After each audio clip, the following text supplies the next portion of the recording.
Something that self-improvement really misses is an appreciation for beauty. And I'm not talking about beauty with regards to oneself. Self-improvement certainly does that, but that's because it's very self-absorbed, shallow, and often narcissistic. I'm talking about beauty outside of oneself, beautiful art, beautiful architecture. And if you look around in the West today, there's not much of it anymore. Some of the most beautiful buildings in the world are being knocked down and replaced by just ugly modern slop. And modern art is, well, it's a piss take. But there's a specific reason for this. This is planned, this is systematic. This is an attack on the West. Now, I've spoken on this channel about many psyops and everything else and being labeled a conspiracy theorist, and that's fine. I am in some regard. I tend to be right most of the time. And one of these things is art. Now, I remember about 15, 16 years ago, I went to Tate Modern with an ex-girlfriend. Tate Modern in London. And she had done a useless art degree at college that she'd never used. And we went to this art gallery, and I couldn't believe the garbage that was in there. A light that was attached to the wall. A light bulb just attached to the wall. Art. A toilet seat with a piece of toilet paper just hanging off the side. Art. A painting, a canvas with just squiggly lines on it. Art. And I'd say, what is this bollocks? And she'd be like, no, you have to read the description to find out the meaning behind it. And I just laughed, and she hated it. She fell hook, line and sinker for all that bollocks.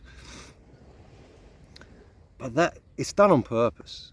It's done on purpose because if you can do that, you can strip out what is objectively beautiful, right? And I think I'm a big believer that beauty, a large part of beauty is objective.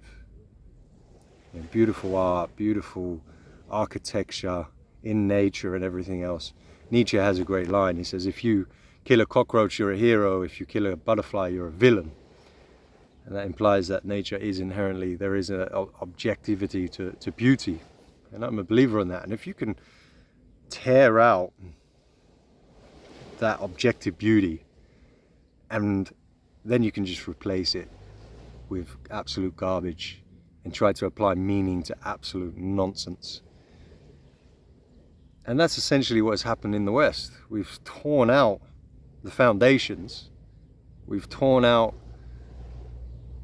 what created Western civilization. We've got rid of the connection to the divine and replaced it with fucking slop. Meaningless, shallow, narcissistic, ugly pursuits. And it's done to degrade the human soul. It's done to demoralize us. You know, we walk around and we see buildings and cities that are just lifeless, ugly, lifeless, soulless, so that it makes a response within ourselves of nihilism, essentially, of depression, of hopelessness, and so on. I'm 100% convinced that it's done for those reasons. And then you have modern art, where someone sticks a banana on the wall and peels the banana off and eats it, and that banana sells for $6 million. Now, obviously, there's the whole money laundering aspect of modern art and everything else, but it's just to take, a lot of it is to take the piss. A lot of it is for these elites just to freaking laugh at us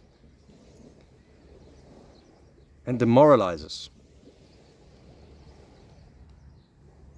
And great art, truly great art, and amazing architecture, and some of these cathedrals, the purpose of that is to inspire. and to ignite wonder and amazement and a connection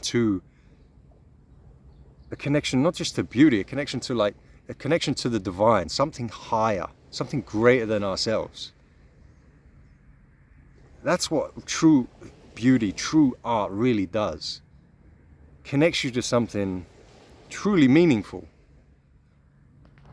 And it might sound so silly. There might be some 21-year-old self-improver who just is, listening to Hamza or Tate and wants to just get rich and drive Lambos and move to Dubai, and they're hearing me talking like, what nonsense are you talking about? But I've done a challenge recently in my community, and I said, look, let's get appreciation for great art.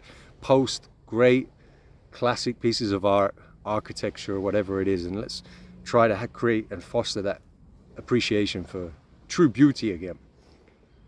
Because when you do, again, it connects you to all those things that I said, but it also gets you outside of yourself.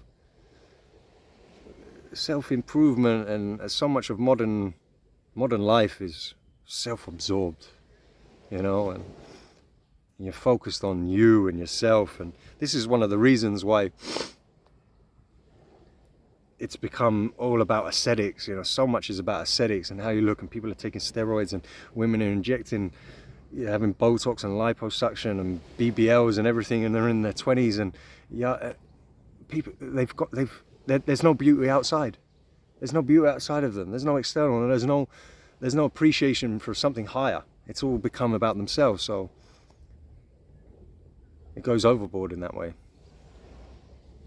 So it gets you outside of yourself. You start to see wonder, you start to appreciate it, and you start to appreciate your culture again, and even yourself. Your own style will change. You go to some of these cities with the most beautiful architecture in Europe, for example, and the style of the locals is just on point, and it's not over the top, it's not overdone, because again, it's not like the outside is disgusting, so they're trying to overcompensate for themselves. They just get it right. They've got a style, they've got a beauty, but it's subtle, it's classy. So let's get an appreciation for that again. And if you want to understand more of what I'm talking about in terms of what's been stripped outside of the West, and the foundations that have been torn from under our feet, and why everything seems so meaningless and nihilistic and chaotic now, I recommend you check out the video in the link. If you're new here, like and subscribe, really appreciate that, and get commenting. I'd like to hear your thoughts on this as always.